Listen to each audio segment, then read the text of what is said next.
In today's video, I'm going to be showing you the results of some of these yard sale machetes and cleavers and old rusty things that I found, and show you how they turned out. Coming right up. Hello everybody, and thanks for coming back for another video. This is Dave, and I'm glad you're with me. Or if this is your first time, this is a channel where we try and inspire you to not just walk past that old rusty meat fork you see at a yard sale, such as this one right here, but rather you buy it, bring it home, give it a little bit of love, and turn it into something you can be proud to use at your next barbecue. There we have it. Some scraps of wood I had laying around.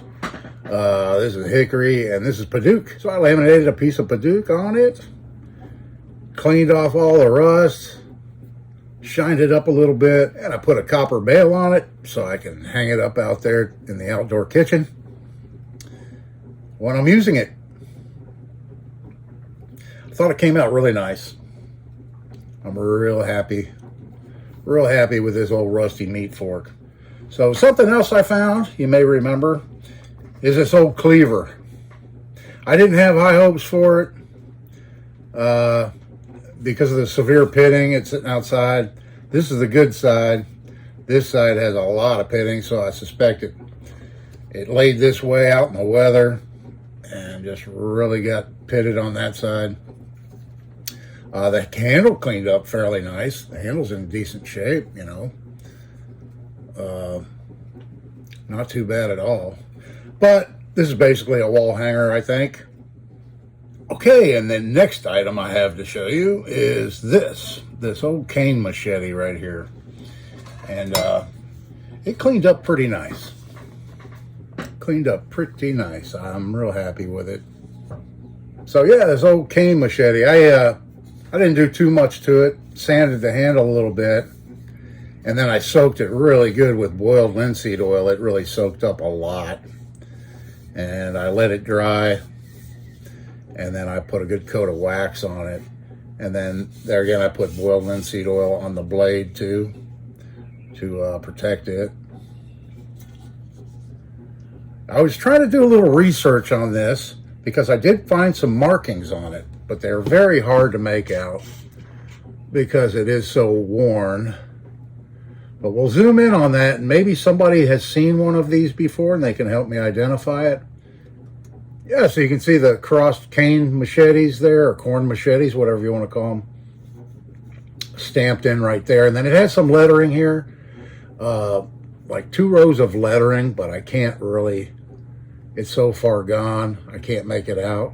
I tried to find another example of this one online, and I couldn't find any.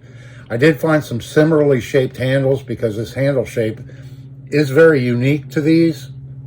There's not a lot of cane machetes that have this shape, and I think Case made one that had a shaped handle like that at one time, W.R. Case & Sons. This is not a Case, but not really sure who made it. Love to find out if any of you know. You can help me out on that. But yeah, I made it to where it's a nice usable machete again. Put a little bit of an edge on it. And it has a nice feel to it, nice weight to it and everything. These are very unique, designed for cutting sugar cane, primarily. You could use it for any heavy vegetation, any vines and things like that. You can use this hook. The hook on it was designed to help in grabbing and pulling cane and vines and things like that you're cutting and clearing. And you can also use this hook for stripping leaves off of cane. So there's that one. Last up to show you, I haven't done anything with it, but I have done some more research and found some more information on it. And that's this machete right here. This big old heavy machete. This has about a 14 and a half inch blade, and it's 20 and a half inches in overall length. But this is the kicker right here. It's got this big, massively thick blade. It's 3/16 of an inch thick, or about 4.8 millimeters or something like that. Close to it. So it's a thick one. It's a heavy one.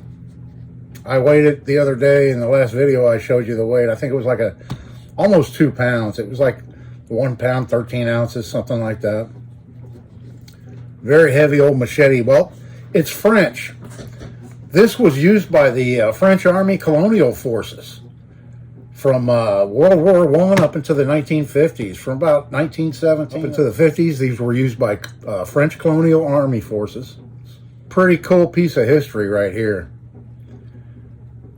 I think some of these were imported probably after World War II into the United States and sold cheap at hardware stores and stuff like that, possibly.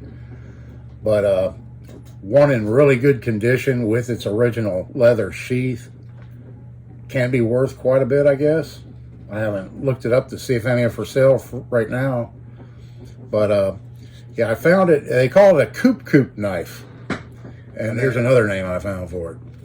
Now, I haven't seen any markings on this one, but like this cane machete, I did find some markings on that one in the process of cleaning it up.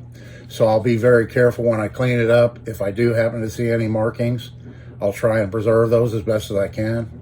But I am going to go ahead and replace this handle. I'm not going to leave it like that.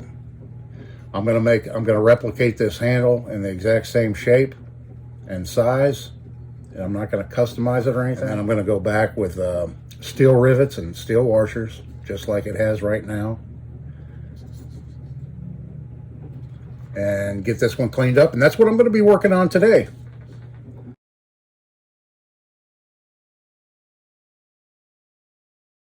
If I get it done today. If not, you'll see it in the next video.